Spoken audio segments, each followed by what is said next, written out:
Hey. Yeah, I showed up by myself in your hood. I'm gonna be so disrespectful. You got us in the Taliban. I gave niggas a shot at me for free. Didn't cost you nothing. I brought my ass to you on another $1. Didn't cost y'all nothing, and y'all missed. Say, didn't I tell you I'm willing to die and go to jail for this shit I'm doing on the internet? Didn't I tell you that? This is what I want to tell you, James Prince. Charleston White, he saw that Duke the Jeweler cousins got into the little situation with Jay Prince Jr. and what had happened early on in this week. They said that Jay Prince Jr. sent some boys to do something to Duke the Jeweler cousins. Now, Duke the Jeweler cousins, it was 4 of them at first. Then, next thing you know, 2 of them went to get help.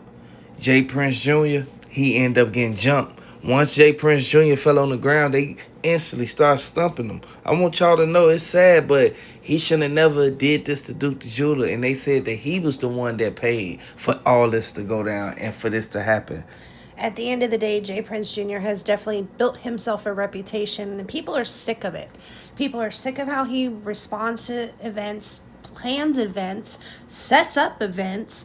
The need to check into the city with him seems to be a very dangerous thing. It's like, you want me to check in so you know I'm here so you can put a target on my head? Because that's kind of what it feels like. Anybody that checks in with him doesn't seem to walk out alive. Or we just don't hear about the good things. I don't know. But either way, it seems like a very dangerous thing to even know this man.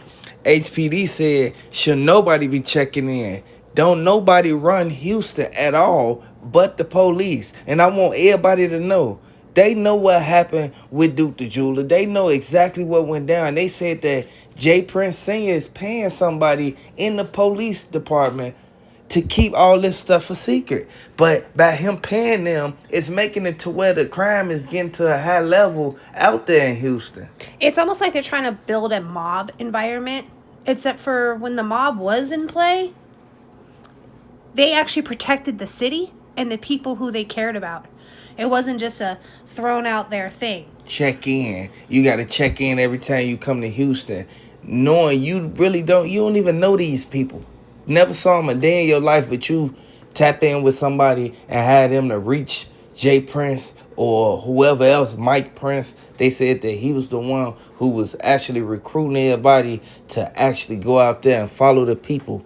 I want y'all to know, this sad, man, but everything that happened at that dice game, it led for Duke the Jeweler to get did this way. And they said Duke the Jeweler was winning. By him winning, it all goes to show the motive for them to try to do it. If he wasn't winning, they would have never tried to pull it unless they would have just tried to take the jewelry. I think part of that was already the plan, just to take the jewelry. And it just kind of coincided with, the dice game, and them losing that money just sent them over the top. I don't know. At the end of the day, we know Charleston White is not letting up. He is fed up with what's going on. This is somewhere where he lays his head, and now he's got to look over his shoulder and worry about what someone's going to do or say next. You saw what they just did to Charleston White. They instantly shot at his car broad daylight. They ain't do it at nighttime. They did it broad daylight in front of all them people while cameras was rolling. Because they're trying to send a message and scare him. But I don't think Charleston White is one that you can actually scare. Dr. Candace Matthews said that they weren't going to touch him. They probably weren't going to touch him, but they did shoot at the car, and you heard the bullet hit the car.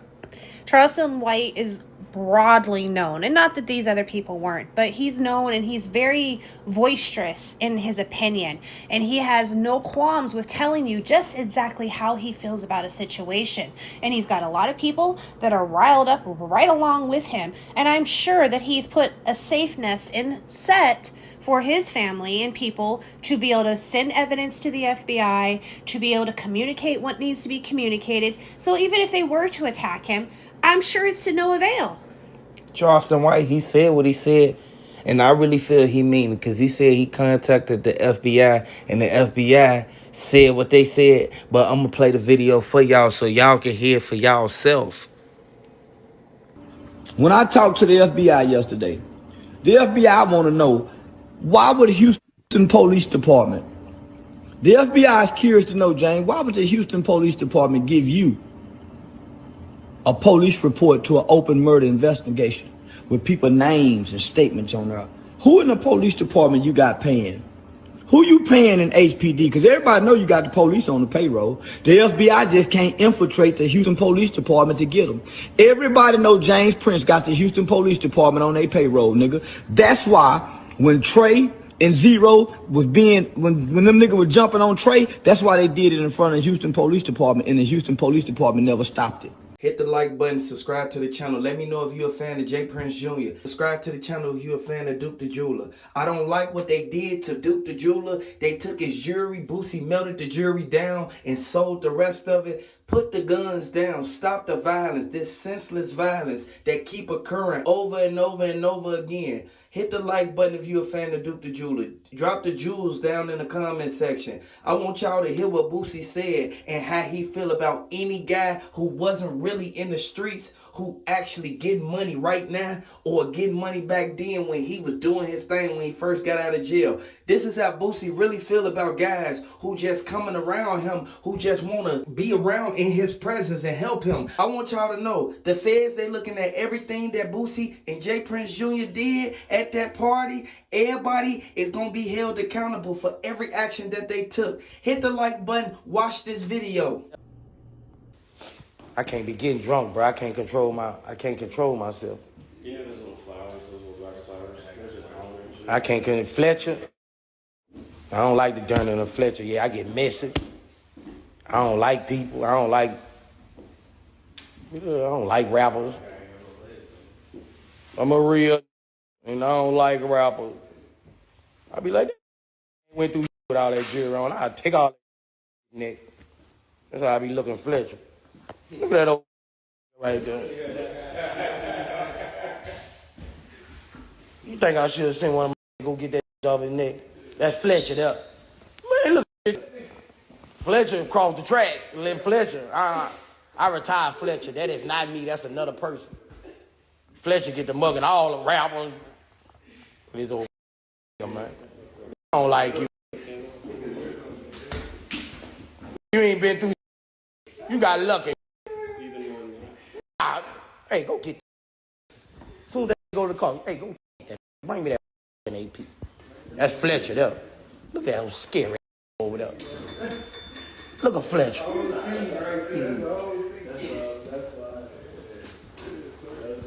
I be rocking. Fletcher be rocking. And I be, man, bro, I feel like I'm the realest in the world, bro. I be feeling myself, bro. I can't drink that alcohol, bro. We know for a fact, if you rockin' with Duke the Jeweler, hit the like button, subscribe to the channel. I want everybody to really pay attention because they knew Boosie had something to do with this, and everybody came out and said that Boosie, he was on Facetime with Duke the Jeweler when he walked to the car. Once Duke the Jeweler, real live, went to that party, he never made it home. Boosie slipped up, got drunk, and told everything that happened.